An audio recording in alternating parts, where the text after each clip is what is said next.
Recentemente, o presidente Donald Trump deu uma declaração em que manifestava o desejo de sobretaxar produtos brasileiros caso o Brasil não aumentasse a cota de etanol importado dos Estados Unidos.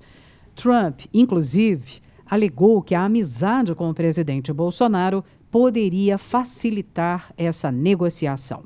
Então, para entender melhor quais os impactos que isso poderá gerar na produção de etanol aqui no Brasil, nós vamos conversar com o professor Pedro Luiz Cortes, da ECA, e do Programa de Pós-Graduação em Ciência Ambiental, do Instituto de Energia e Ambiente da USP. Oi, professor, bom dia, como vai? Bom dia, Roxane, bom dia, ouvintes. É um prazer falar com vocês. Professor, por que o presidente Trump está preocupado exatamente com o etanol? Na verdade, Roxane, o presidente Trump está preocupado com as próximas eleições. E ele tenta agradar o setor agrícola americano, que foi, em parte, responsável pela sua eleição. E o que acontece especificamente com o etanol é que eles têm um excedente de produção que não tem sido absorvido pela indústria automobilística local. Eles têm já vários modelos que usam uma tecnologia similar ao que nós utilizamos aqui nos veículos flex, e eles têm lá o E85, que é um etanol, na verdade é 85% de etanol e 15% de gasolina.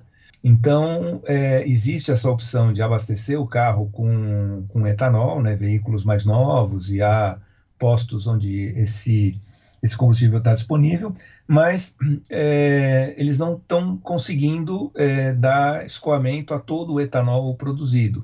Então, eles estão tentando aí encontrar no Brasil um canal de escoamento para esse excedente de produção, uma tentativa de beneficiar o setor agrícola americano e angariar aí mais votos para a eleição que se aproxima. Então, basicamente é isso, eles têm um excedente que eles querem transferir aqui para o Brasil, tendo em vista que a gente tem uma frota considerável de veículos flex, que podem utilizar etanol também, ou gasolina, ou mistura de ambos. Então, é basicamente com essa perspectiva que ele tem atuado. Agora, isso vem em função da proximidade, da tal proximidade, entre aspas, entre o presidente Bolsonaro e Trump, mas... e com os produtores de etanol no Brasil, essa é que é a questão, porque isso certamente terá um impacto aqui no Brasil, né? De que tamanho é esse impacto? Então, Roxane, o setor de produção de etanol, ele já vem sendo prejudicado já de longa data. No início desse século, no governo Lula, o etanol ele foi apresentado como uma solução, né, para os combustíveis, né, como sendo um biocombustível que não contribui para o aquecimento global. Isso é verdade, porque boa parte do CO2 gerado quando do uso do etanol, ele é reabsorvido da atmosfera no plantio da próxima safra. Então, você tem quase que um circuito fechado na produção do etanol. Tem um CO2 aí residual por conta do transporte do etanol, que é feito por caminhões movidos a combustíveis fósseis, né? Ou o uso, por vezes, de combustível fóssil em alguns processos de produção. Mas, basicamente, o etanol se colocava como um combustível muito, muito bom do ponto de vista ambiental. Claro que há críticas, porque para você produzir as quantidades desejadas, né, você tem uma monocultura muito, muito extensiva, então várias áreas dedicadas ao plantio exclusivamente de cana-de-açúcar e tal. Mas, basicamente, era isso. Depois, quando houve a descoberta do pré-sal, o etanol ele foi deixado de lado. Então, todo o foco do governo foi dado para o pré-sal. Muitos usineiros acabaram, inclusive, quebrando em função de investimentos que eles haviam feito e que não encontraram nas políticas governamentais uma forma aí de escoar essa produção, de priorizar essa produção. Então, esse tipo de imposição do Trump para o setor sucro-alcooleiro é mais um golpe que esse setor vem sofrendo. Não há ainda uma posição efetiva do governo brasileiro se ele vai aumentar a importação do etanol americano ou se vai reduzir, né, as taxas de importação do etanol americano, mas o setor, obviamente, sucro-alcooleiro fica muito preocupado porque seria mais um golpe nesse setor ele foi, em certa medida, priorizado, né, no início desse século, mas acabou perdendo essa prioridade com o biocombustível, com uma possível solução ambiental. Então, seria mais um golpe para esse setor.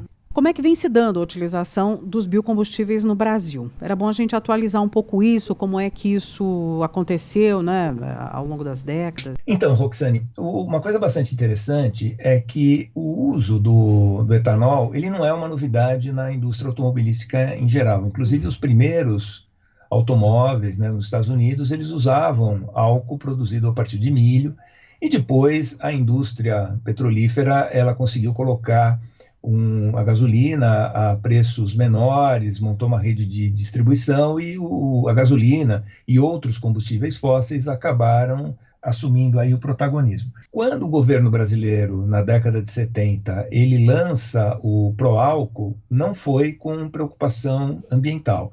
Havia ali basicamente dois contextos. Havia a situação da crise do petróleo, né? Nós tivemos duas crises do petróleo na década de 70, onde o preço internacional do barril do petróleo foi majorado assim substancialmente, então a gasolina ficou muito cara e o Brasil importava boa parte do combustível que ele consumia, e também havia um excedente de produção de etanol. Então o governo falou, não, vamos desenvolver, né, veículos movidos a etanol, porque a gente atende essas duas perspectivas, ou seja, vai conseguir substituir a importação de combustível fóssil e vai dar um escoamento à produção nacional de etanol. Quando chega no final, né, do século passado, no início desse século, começam já os estudos mais efetivos no sentido de você fornecer,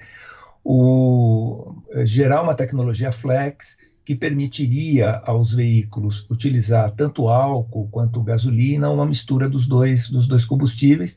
E, obviamente, os estudos foram mostrando que o etanol como biocombustível, ele era uma solução bastante interessante. Então, nós já tínhamos uma tradição aí desde os anos 70, de meados dos anos 70, com um programa, né, de veículos movidos a álcool. Isso foi sendo cada vez mais aperfeiçoado, e o etanol ele se firmou como o principal biocombustível utilizado no Brasil.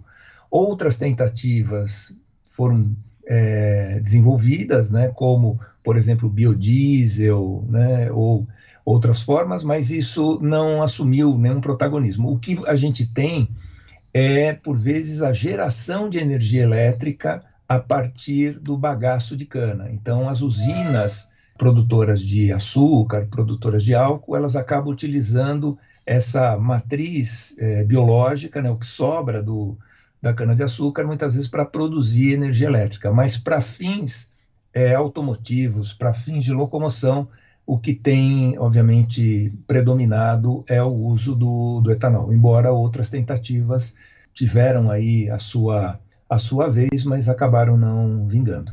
Professor Pedro Luiz Cortes, professor da ECA, do PROCAN, o Programa de Pós-Graduação em Ciência Ambiental do IEE, sempre às sextas aqui com a gente.